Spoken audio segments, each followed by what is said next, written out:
Thank you. The lectern feels slightly more familiar to me than the mic stand, so I'm going to fulfil all the stereotypes of my occupation and stand here.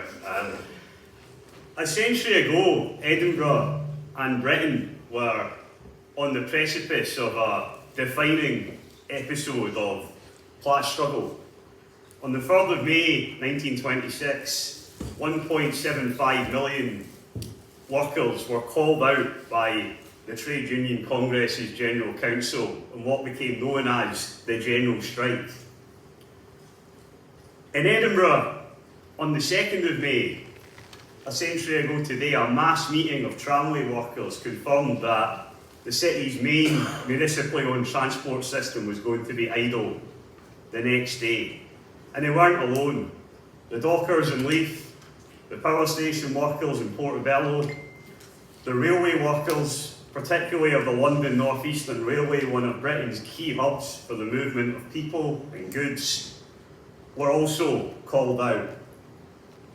And why were they called out? Was this a stereotypically selfish act of trade unionism? Was this about self-interest, about improving wages and conditions or working less hours?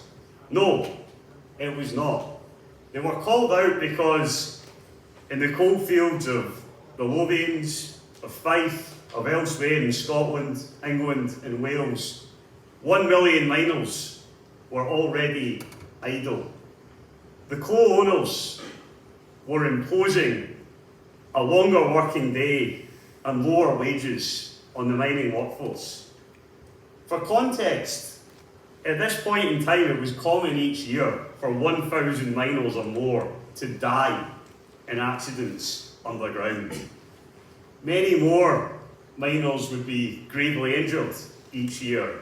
Others would succumb to occupational diseases and other conditions related to their work. Nevertheless, the coal owners, ultimately supported by Stanley Baldwin's Conservative government and its policies, had decided that the only way forward for British capitalism was to ruthlessly attack this section of the workforce, the most powerful group of organised labour in Britain.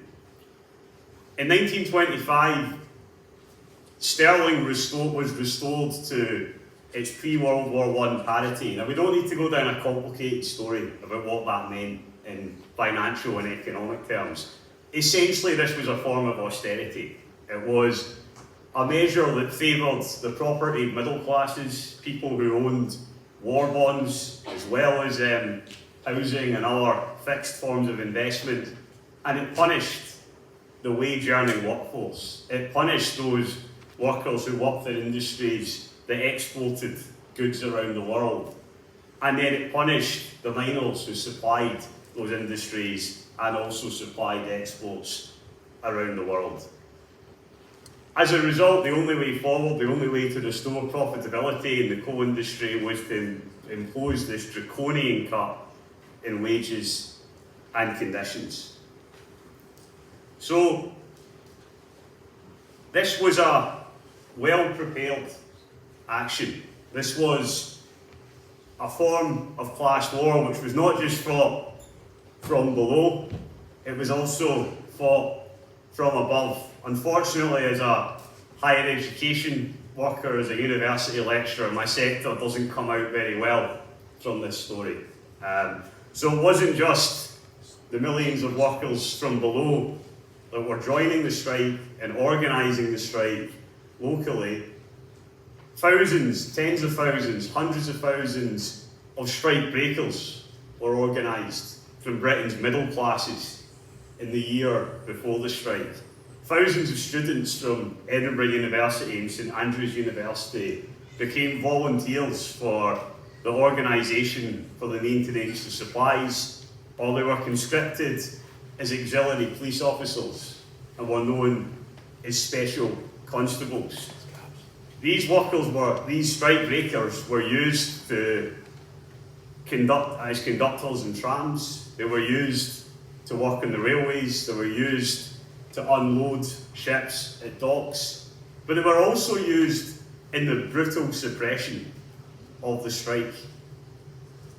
So, perhaps the most evocative and I think important image of the strike from Edinburgh in that regard, which really summarises the form of class struggle that was being waged, took place on the 6th of May 1926, not very far from here, outside the Tron Church in the Old Town. A pitched battle was waged between the working class residents of the Old Town, between hungry, freezing women and children, and special constables allied with mounted police who beat them with batons and attacked them as they tried to stop the movement of goods by strikebreakers.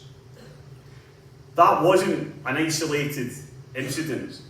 Troops were deployed to eastern Scotland to support the police in efforts to move goods. In fact, gunboats were even deployed up the River Clyde and into Glasgow to try and suppress the efforts of the strikers.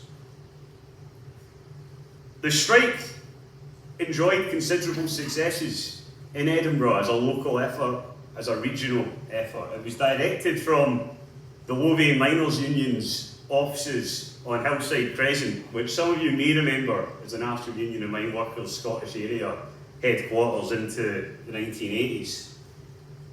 There were very effective restrictions on the movement of goods, particularly the distribution of food, and also the operation of printing, which was a major industry in Edinburgh. And in fact, the strikers succeeded in producing not only the British worker, but also a Scottish worker bulletin, which was eagerly snapped up as a source of news and information. They were up against the BBC, the recently established British Broadcasting Corporation, which was used to radio broadcast anti-strike messages across the country.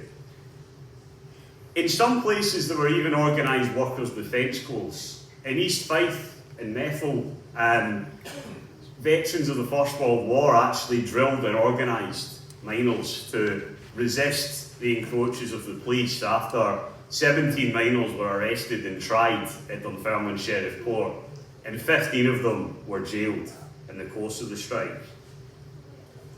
Yet the strike came to quite an abrupt end. So on the 12th of May, those 1.75 million workers were actually joined by what were known as the second line of workers.